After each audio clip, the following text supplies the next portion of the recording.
Now, I would like to introduce the York International team. To begin with, I would like to introduce Eugene Lee, who is the International Student Experience Coordinator and oversees orientation and transition portfolio.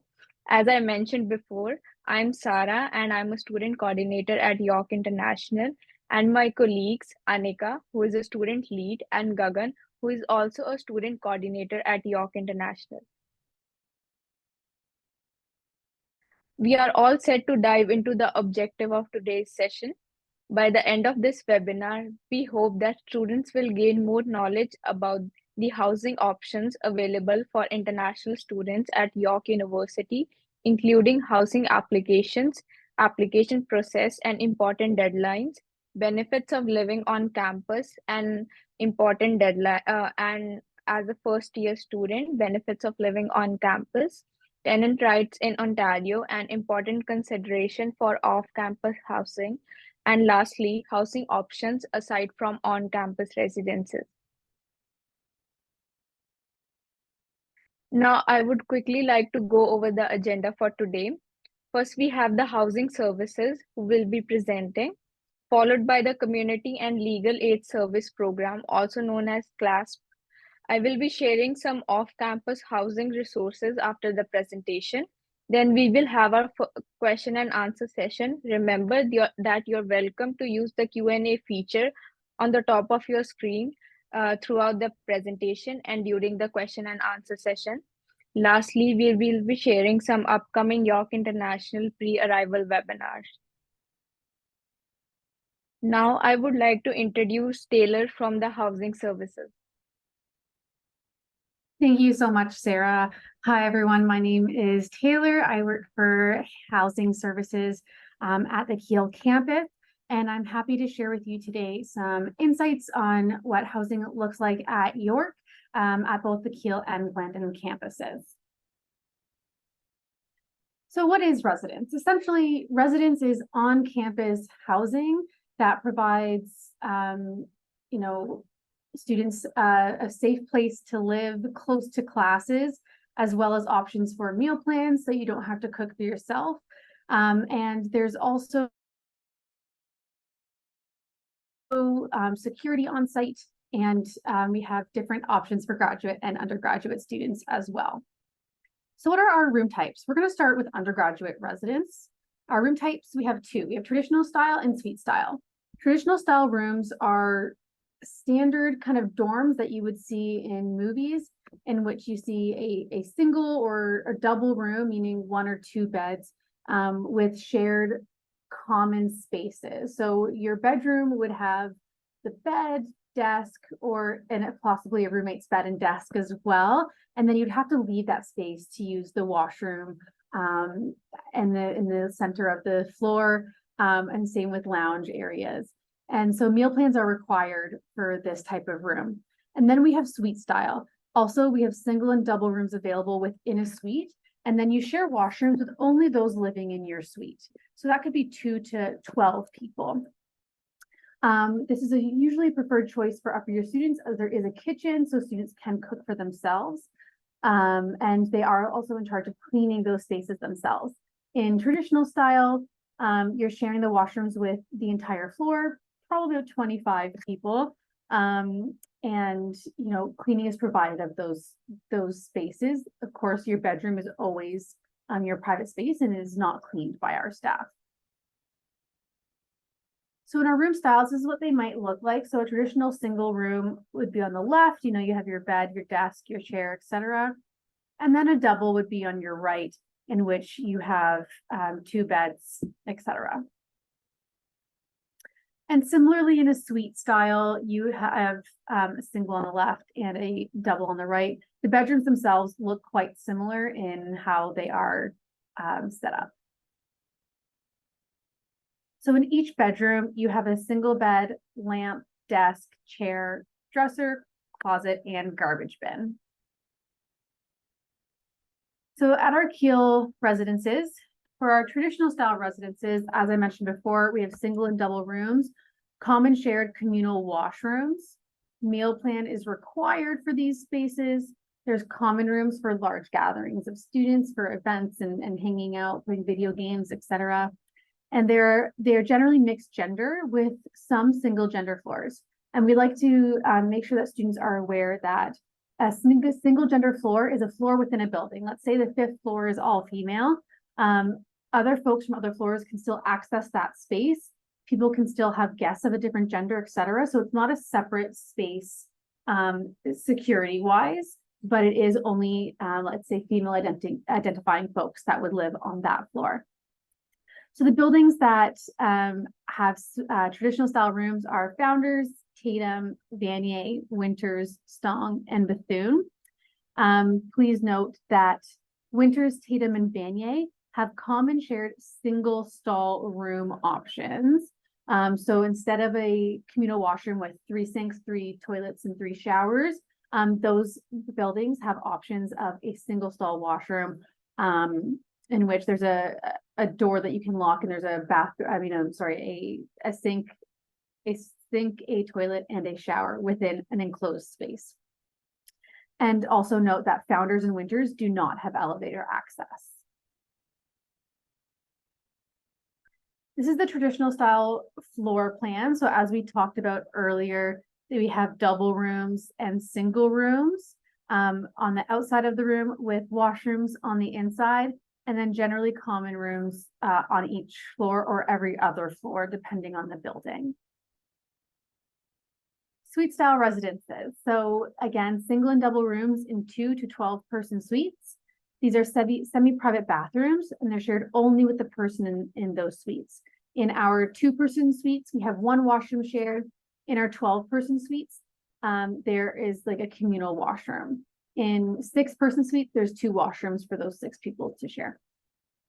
There's kitchen appliances available to cook for yourself. Meal plans are optional. You may cook for yourself, or you can opt into a meal plan if you don't wish to. And there's some mixed gender and some single gender suites available. Our buildings for those would be Calumet, having 6-person suites. Pond has 2-person suites, and Bethune has 4 and 12-person suites. Similarly to the floor plan, this is the floor plan of a 6-person suite. You can see there's 2 washrooms, a communal lounge area, kitchen, and then the bedrooms. Accommodation needs. If someone requires any sort of accommodation, we are happy to help with that. We do ask that students connect with student accessibility services and go through their process to get an accommodation, and then SAS reaches out to us, and then we work with them to make that accommodation happen. For our Glendon residences, Glendon is our French campus. So we have Wood and Hilliard residences. They both have single and double rooms, mixed gender floors. There's 1 female only wing on each floor, similarly to our Kiel buildings. Again, other folks can access that area, so it's not a separate space. There's common shared bathrooms, and meal plan is required for almost all of their rooms. Residence life. So once you move into residence, there's a department called Residence Life, who really, they're there to help students in their transition to university, have fun events. They're the fun folks when you get into residence. And so they help you meet new people, make friends, learn how to be part of a large community of students. You tend to feel a sense of connection and belonging at York University. And there's usually enhanced programming and community engagement available for students. Now, there is also support that you would not find in off-campus housing options. So that support looks like our residence dons, who are upper year students, who are leaders in the community, who are there to provide support to students. They are available on an ongoing basis. They run events, they build community, and they're there for safety as well. So these students are actually on call overnight and available by phone to respond in person for students that are experiencing any sort of issue, from a lockout to mental health concerns to a whole range of issues. They're there to support you in whatever has been going on. And then we also have residence life coordinators who are full-time professional staff who provide additional support to residents on a 24/7 basis. So here are the rates for an 8-month contract. I understand that some of you folks might be looking to move in January. And if that's the case, you can actually just cut these rates in half. So at our Kiel campus, we have traditional style residences, which a double room ranges between $7,418 to $7,692. And so for half a year, it would be half that cost. Singles range between $7,788 to $8,076. Suite style rooms tend to be more expensive, as you have a space that is more designated. You have kitchen, etc., etc. So double rooms start between $8,704 to $9,176, and the singles range between $8,736 to $10,070. And similarly priced at Glendon for the different types of rooms available there. Again, just divide that in half for what it would cost for one semester. Dining plans are priced in addition to the above costs. So depending on how much you eat, there's like 4 different levels of dining plans. Resident housing does not deal with the dining plans. It's actually through dining services. However, prices range between $4,500 to $6,000 for the 8-month contract. Again, you can divide that in half for the half-year price point. And all of that information is available on the dining services website. And then suite style rooms have the option of a convenience plan at $3,000 or $1,500 if you are only there for half the year. And that could just give you enough food that you can eat, at least one meal out a day, but still have the opportunity to, let's say, cook yourself breakfast or dinner every day. So the housing application process. So applications are currently available at MyFile. You can go in and press apply now if you're a new applicant, or you can go to the housing website and press apply now, and it'll take you through MyFile as well. Students are eligible to apply once they are admitted to a full-time degree program at York University. When you go into the application, there will be a number of preference questions. Again, everything is considered a preference, not a specific, something we can guarantee. So if you request a single room, we cannot guarantee that you will get a single room, especially for January starts, as folks have been in those rooms, so we only have a limited space available. When you get to the part about lifestyle preferences, there's a series of questions that are used to match your compatibility with potential roommates or suite mates. And it is really important that you fill this out yourself and answer all the questions honestly, so that way we can secure a compatible roommate. If you do not answer this correctly, if you say that you're not a smoker and you are a smoker, it could cause tension if we match you up with someone who is not a smoker. So we really encourage you to be as honest as possible in these questions, so that way you can get the appropriate match. When you apply, a $150 application fee is required to complete your application. Until you pay that fee and then press save on the next page, your application will not come to us completed. So please ensure that you have read all of the FAQs on our website, the occupancy agreement, our rates, etc., and those policies that are related to it, to understand the fee and what it entails.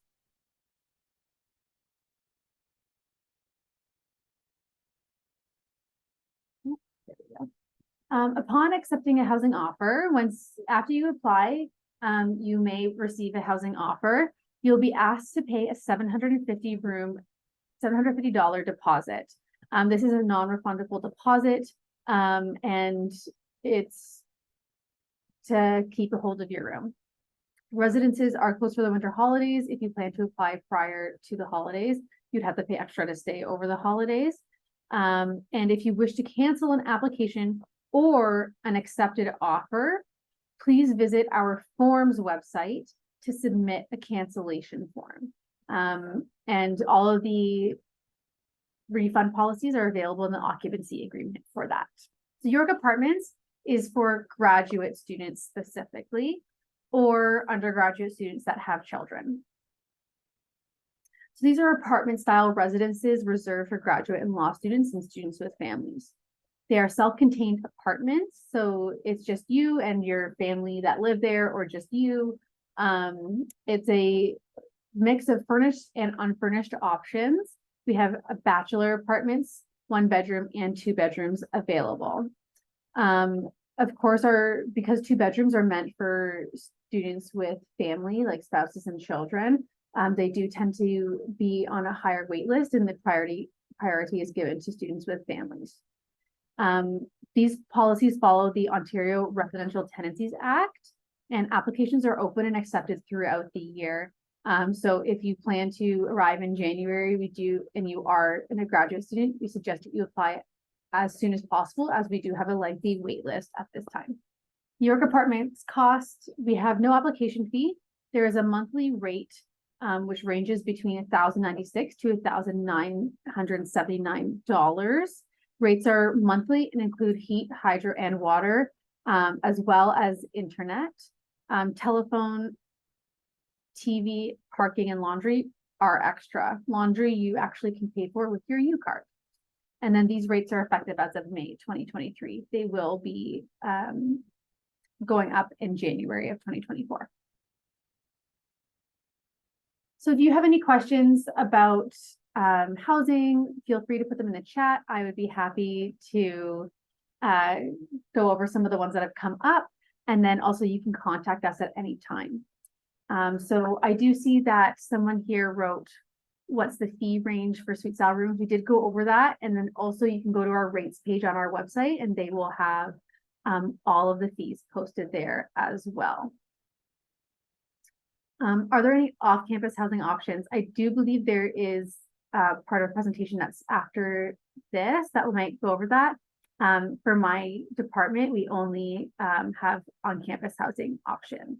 So someone said that they applied in September and they were already sent an offer, but they'll be joining in January. So if you wish to apply now for a January intake, I do suggest applying as early as possible.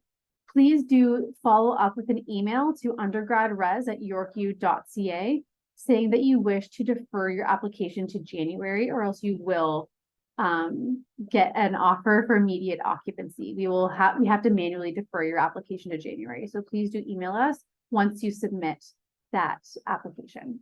If you do have questions about a specific case, please do email us and we will confirm with you what the status of your application.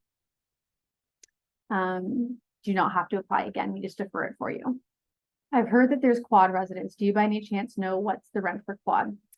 Quad is not part of on-campus housing. It is considered off-campus housing, and it is run by a separate company. I do know that it is more expensive than housing on-campus housing costs, but I don't know the precise cost. It depends on which type of room. They also have doubles, quads, etc. For students coming in January 24, rates will be reduced to half. Correct. That is an 8-month contract. You can divide it in half for a 4-month contract. Is the application sent through successfully if I have not paid the $150 fee? No, it is not complete and will not be sent through if you have not paid $150. How long do you take to give housing for the January intake students? Because I personally have no feedback. So January intake students, we will likely start sending out offers in the next couple weeks. So by the end of October, we will start sending out January offers. Thank you, Taylor, for the information on the on-campus housing. Now I would like to introduce Nan from the Community and Legal Aid Service Program. Thank you, Sarah. Hi, my name is Nan Padmanabhan. I'm a lawyer at Community and Legal Aid Services Program. Community and Legal Aid Services Program is a legal clinic that's associated with Osgoode Hall Law School. We provide free legal advice to folks who financially qualify for our services, as well as York University students. Throughout this presentation, I can only give you legal information. I cannot give you legal advice. So renting as a student, your rights. Essentially, I'm going to go through the law that governs renting in Ontario between landlords and tenants. These slides are applicable to folks who live off campus or in certain types of on-campus housing. So here are some of the terms I'll be using throughout the presentation. So terms like a lease. A lease is an agreement between a landlord and tenant. It can be written, oral, or implied through the conduct of the respective parties. A fixed term lease is a lease that lasts for a specific period of time. So you have 1-year leases, you have 2-year leases, you can also have 6-month leases. A month-to-month lease is where there's no defined periods, but it continues month to month or week to week until either party, either the landlord or the tenant, terminates that tenancy or lease. So you'll hear me using rental agreement, tenancy agreement, lease. They're all being used interchangeably. They mean the same thing. A rental unit is the living space that a tenant may rent from the landlord. It could be a house, it could be an apartment, or it could be a room, depending on the terms of the agreement. I'll also be using the term Residential Tenancies Act, or the RTA for short. This is the legal set of laws that govern most rental housing in the province of Ontario. I might also talk about the Landlord and Tenant Board. This is a tribunal, much like a court, that's responsible for dealing with disputes that might happen between a landlord and a tenant. So in Ontario, the Residential Tenancies Act protects tenants against unlawful eviction. And it's also the legislation that governs other rules around renting in Ontario. So any part of the lease that is contrary or conflicts with the Residential Tenancies Act is void and cannot be enforced by law. The Landlord and Tenant Board has the exclusive ability to hear issues under the Residential Tenancies Act. So I'll go over what this means in this presentation. One of the questions that at Clasp we get the most often is whether the Residential Tenancies Act applies to a specific tenant, a specific type of tenancy. So people who pay rent to a landlord in exchange for the right to live in any place, a house, apartment, condo, retirement home, or rooming house, even sometimes motel rooms, might have the RTA apply to them. Most residences owned by universities and colleges, like York University, is not covered by the Residential Tenancies Act. There are some exceptions to this rule, so if you think an exception applies, I'd suggest getting legal advice. Tenants who share a kitchen or bathroom with the owner or the landlord is also exempt from the RTA. Hotels, hospitals, shelters are not covered by the RTA. Roommate situations where the roommate themselves are not renting from the owner of a property or a landlord is also not covered under the RTA. So leasing under the RTA. So common clauses in leases that are void and cannot be enforced are when a landlord might claim that leases automatically renew. When landlords think leases don't automatically renew and make you sign a new lease. So in Ontario, when you sign a 1-year lease, at the end of the 1-year lease, it doesn't necessarily mean that you have to move out. the lease renews on a month-to-month basis at the same terms as it was while it was under a lease. So the same rent, same agreements, same terms and conditions. A clause in the lease that says that the tenant must leave after a year is void and cannot be enforced. Maintenance is also the landlord's responsibility. Any clause in the lease that says that the tenant must pay for repairs or must do repairs at their own expense is ineffective, void, and unenforceable. Sometimes a landlord might ask for a deductible. So if a repair costs $1,000, they might say the tenant has to pay for the first $200 of the repair. That's what is called the deductible. Such clauses are also void and unenforceable. In Ontario, no pets clauses are void. There are some exceptions for condominiums, which have separate bylaws governing them.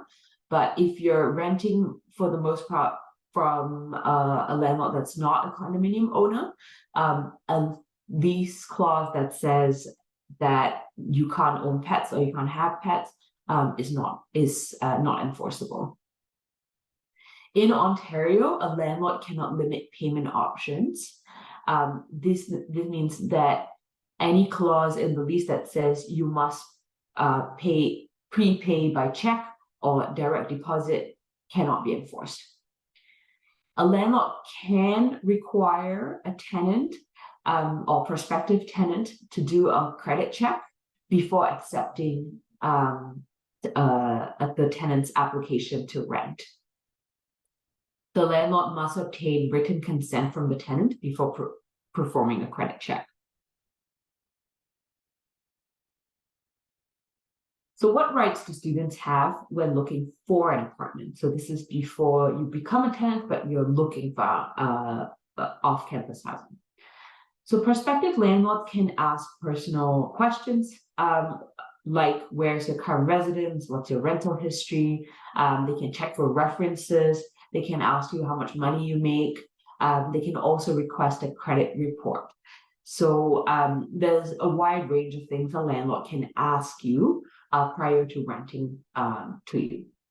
However, they cannot discriminate against you under the Human Rights Code. So in Ontario, there's a legislation called the Human Rights Code. And so a landlord cannot prohibit renting to you on the basis of race, ancestry, place of origin, ethnic origin, color, or citizenship, creed, sexual orientation, gender identity or gender expression. They cannot discriminate against you for age, marital status, family status, disability, or if you're in receipt of public assistance. So students and guarantors, this is also a commonly asked question at Clasp. A guarantor is someone who promises to pay the rent if the tenant is unable to. So landlords can require a prospective tenant to have a guarantor. This demand can be made on the basis of a tenant's credit score or income or the lack of a credit score. So requiring a guarantor based on specific characteristics may be discrimination contrary to the code, as previously discussed. Requiring the guarantor to have a local credit history and bank account is not discriminatory.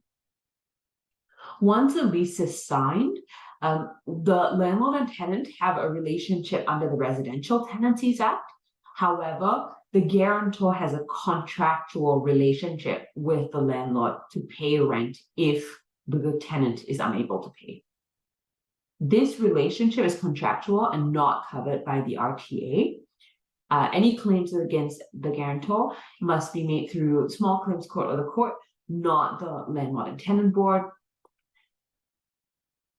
And the landlord cannot pursue guarantors in court unless the tenant has already been found to be owing rent at the landlord and tenant board.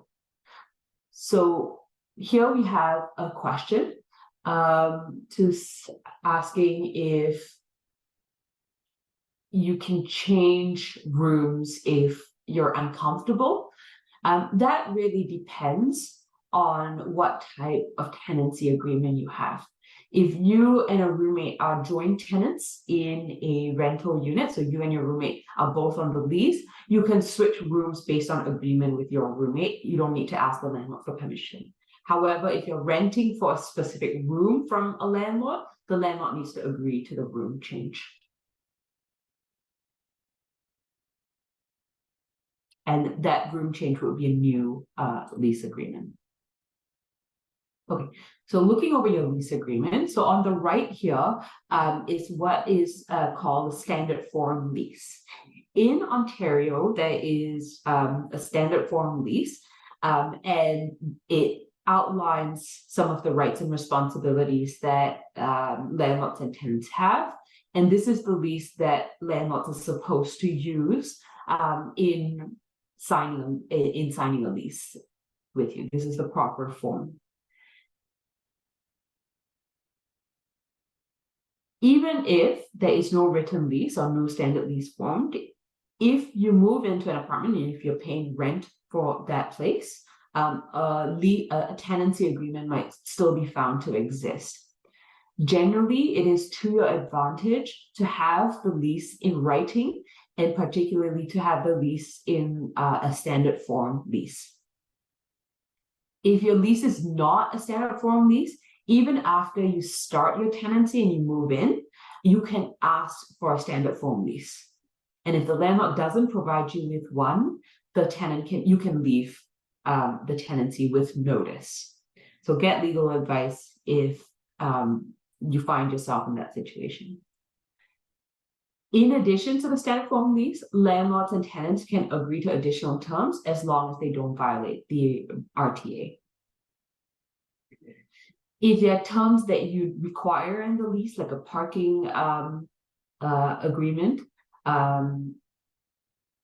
or cleaning by the landlord, there are things that you can negotiate with your landlord prior to signing the lease. Your landlord can refuse to rent to you if the terms that you are requesting are not agreeable to them. So what deposits can a landlord ask for? So in Ontario, there are laws that govern how much money a landlord can ask from you and what they can ask that money for. So a landlord can ask for a deposit equal to your last month's rent, and that deposit must go towards the last month of your tenancy. So typically landlords will ask for the first month's rent as well as the last month's rent. A landlord can also ask for a key deposit that's not more than the cost of a key. So they cannot ask you for $1,000 for one key, for example. A replacement key might cost $20, or if it's a fob, it might cost about $200, but they can't ask you more than what it would cost to replace a key. They cannot ask you for a cleaning deposit, a damage deposit, or a safety deposit. They cannot demand that you pay via post-dated checks or direct deposit. They cannot make you prepay rent. However, you and the landlord can agree for you to prepay that rent. So if you and your landlord come to an agreement and you volunteer to prepay rent, the landlord can accept. That's not illegal. However, the landlord cannot force you to prepay rent. So many realtors might pressure international students to prepay rent for up to a year. Be aware that if you prepay rent up to a year, it can be challenging for you to terminate your lease midway if you need to. So another issue that comes up is whether tenants need tenant insurance. Most landlords in Ontario will require tenants to have tenant insurance. The types of insurance that you want to consider are mainly two types, but there are more. Check with the insurance policy.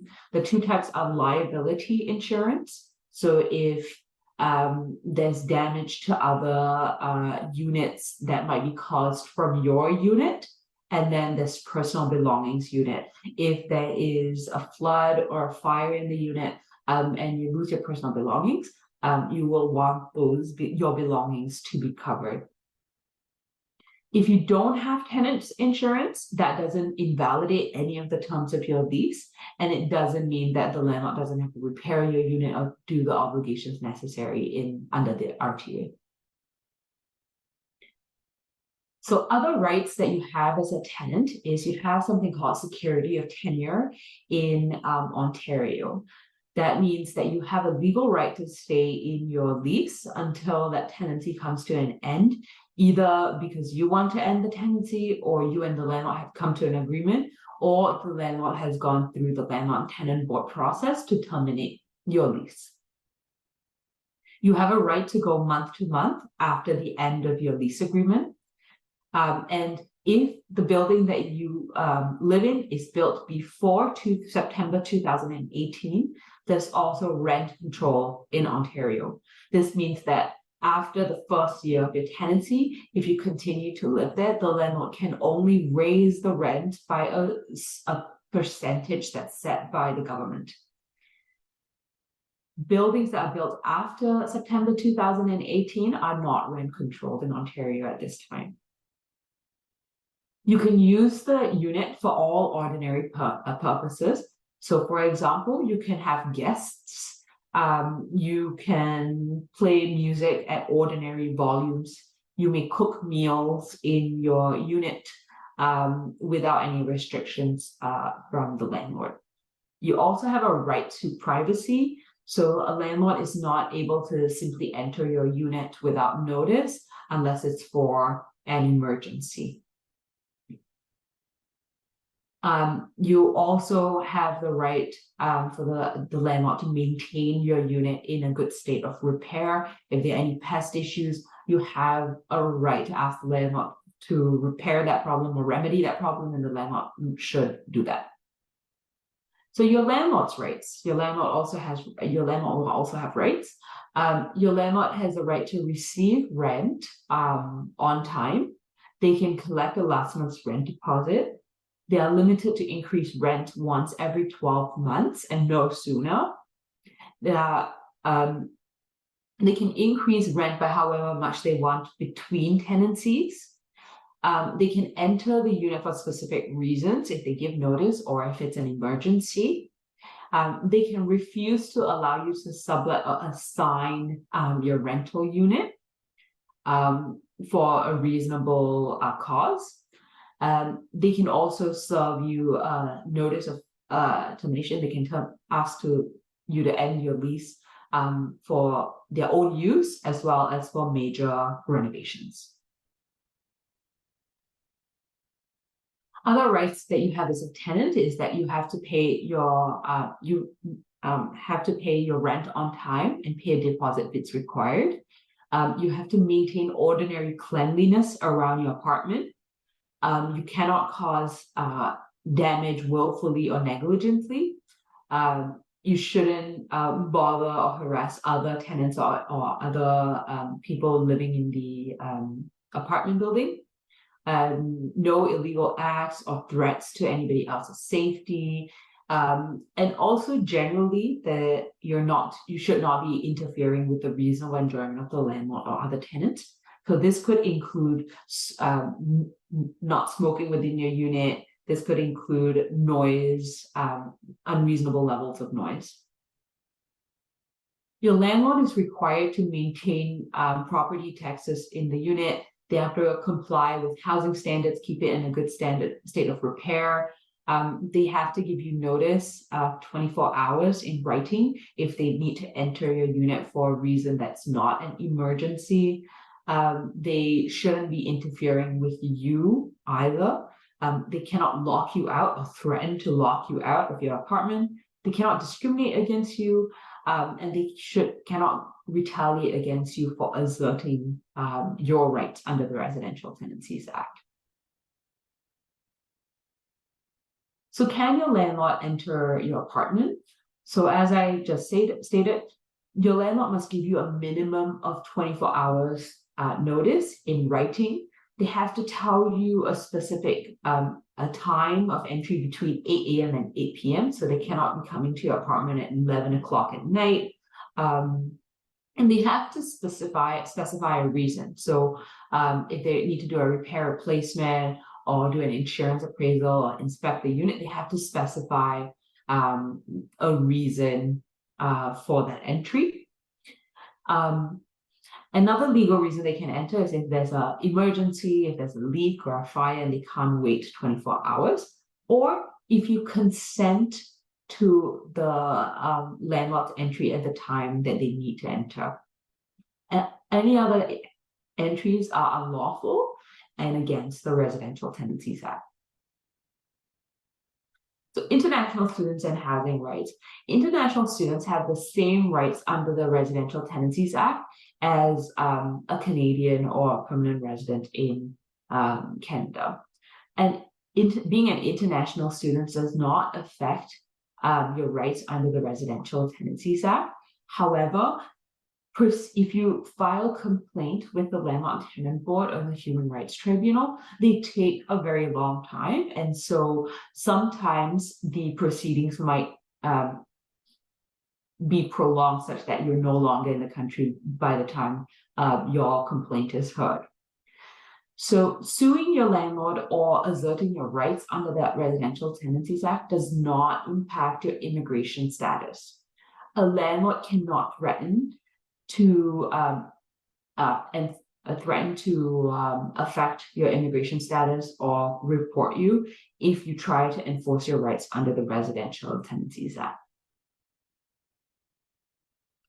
So rooming houses and multi-tenant dwelling housing is also a very common type of housing in Ontario. So rooming houses or dwelling rooms are you're renting a room in a house with multiple other rooms.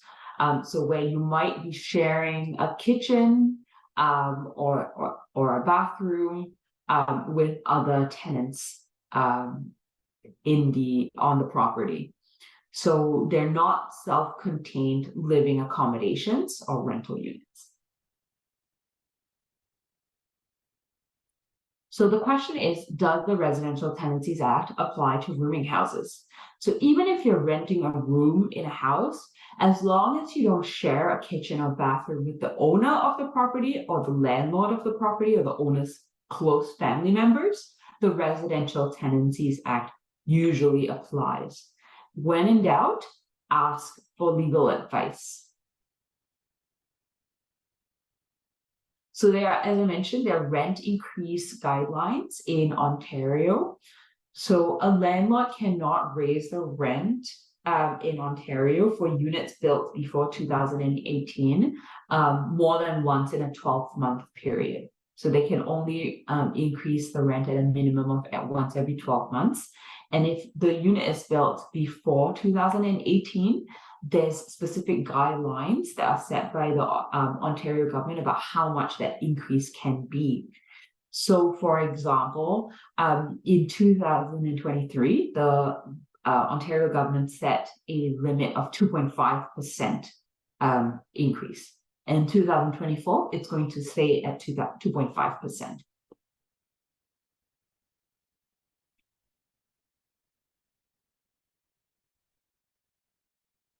Okay, so ending a lease and moving out.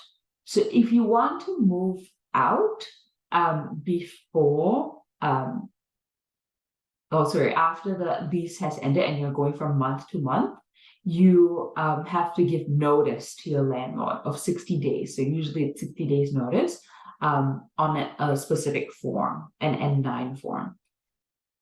If you wanted to end your tenancy without giving 60 days notice, then you and the landlord can come to an agreement as well. If your landlord and you agree to let you out of your lease or let you out of your month-to-month tenancy earlier than 60 days, you can come to an agreement.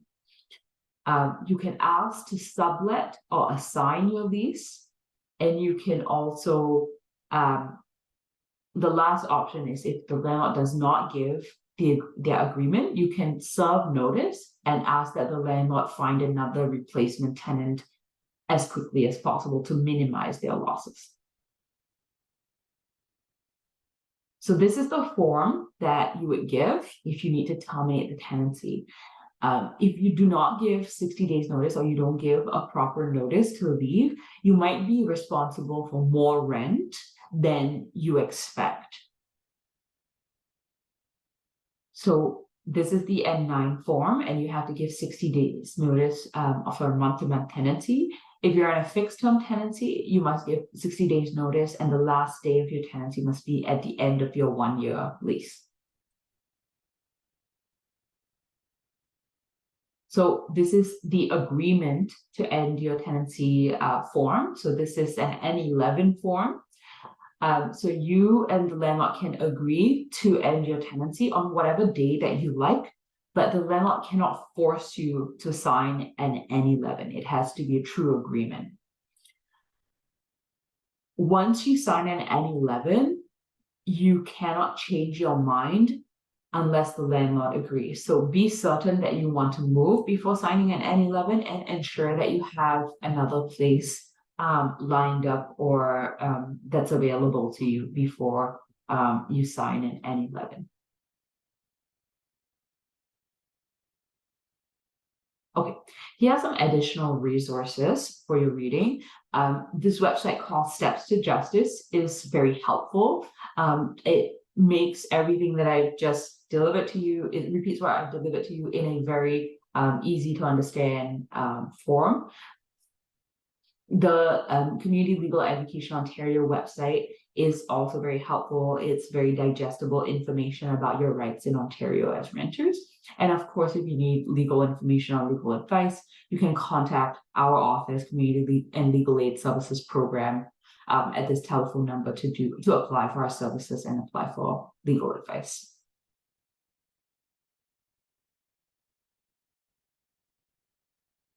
So here are some tips about best practices. Generally, it's recommended that you view a rental unit before you move in or have a friend view it. So take detailed pictures and notes of what the condition of the unit is in when you move in, as well as when you move out, so that there's no unexpected claims of damage. Know your rights before you move in, so that you know the right questions to ask, and to ask for reasons. Generally, it's recommended that you and your landlord have your communication in writing and agreements that are in writing. Be aware of the risk of prepayment of rent. If you're presented with an offer to rent, take the time you need to think about it. Don't feel pressured to accept an offer in the moment. Take the time to think about it. If you find any issues with your rental unit, raise them with your landlord in writing, so that you have a record of asking your landlord to fix the issue, and your landlord also has a record of you asking them to fix the issue. Take photos and videos of any disrepair issues. If there are any witnesses or issues that require you to exert your rights as a landlord, try and have good record keeping. And then also ensure that you gather the relevant information you need when you sign the lease. So knowing who your landlord is, what's their legal name, what's their address, what's their contact information, banking information, knowing the landlord, how to pay rent to your landlord is also important.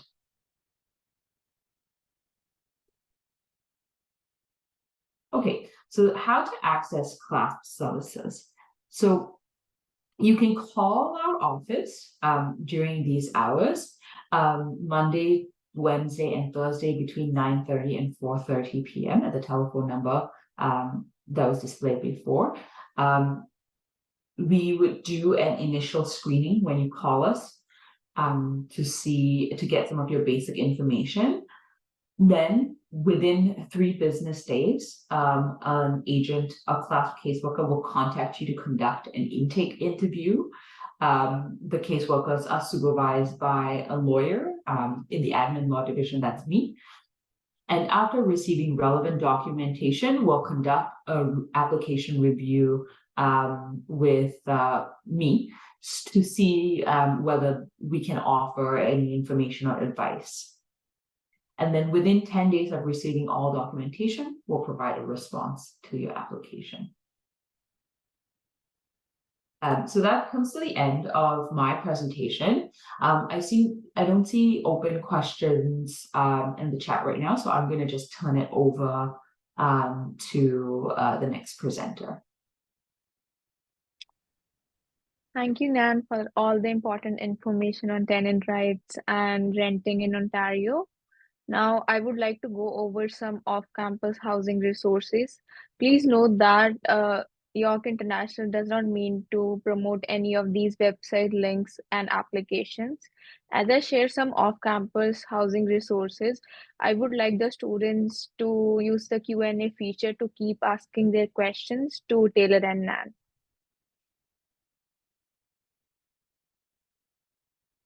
First, we have the Cord residence, which is at a walkable distance from the York University campus.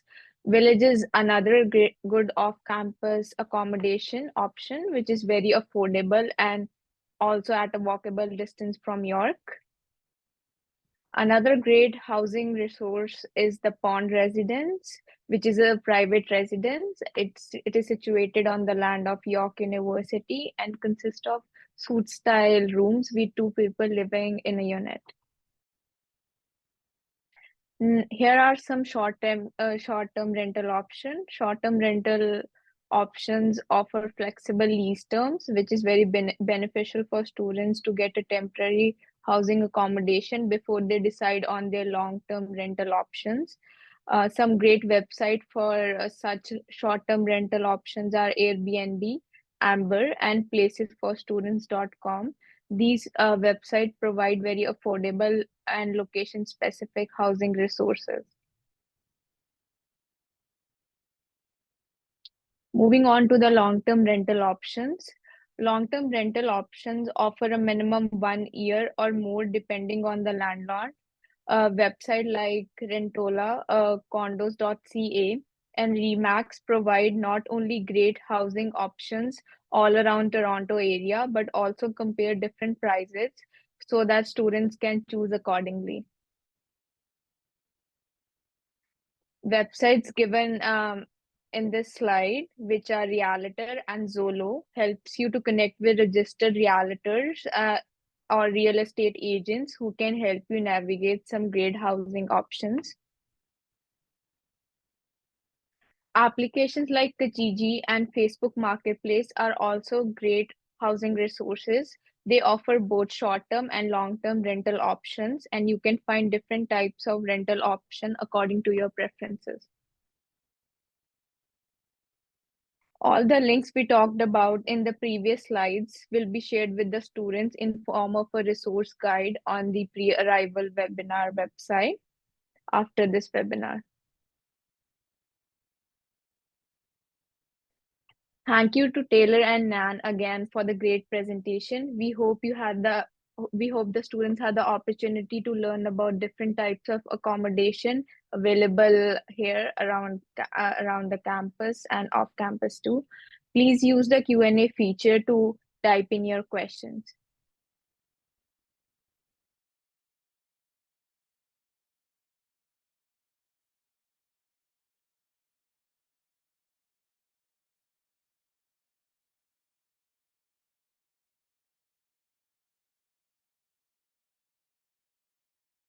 So here we have an anonymous question who's asked that, is there an official form that I should sign with the landlord if I want to rent an off-campus housing?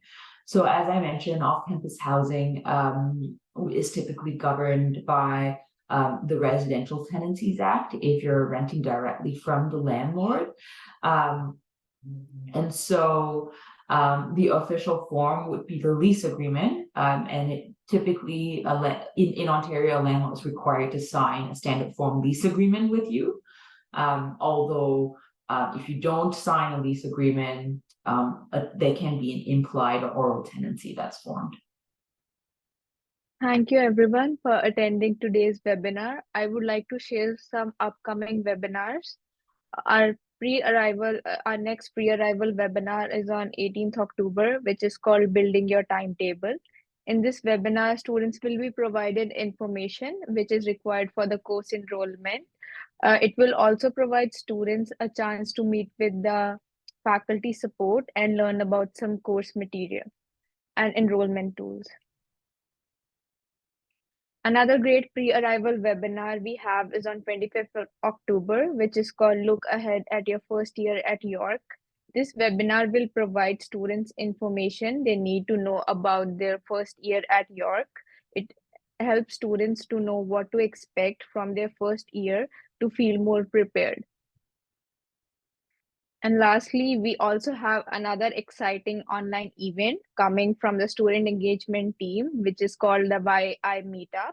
It's a fun event to connect with other incoming students, play some games, have some great conversation, make new friends, and together learn about York and Canada. Next, we have our York International event calendar. You can find registration links for the upcoming pre-arrival webinars and via Meetup through this link. Thank you for joining us today. Don't forget to follow us on all our social media accounts. Looking forward to see you again at the next pre-arrival webinar.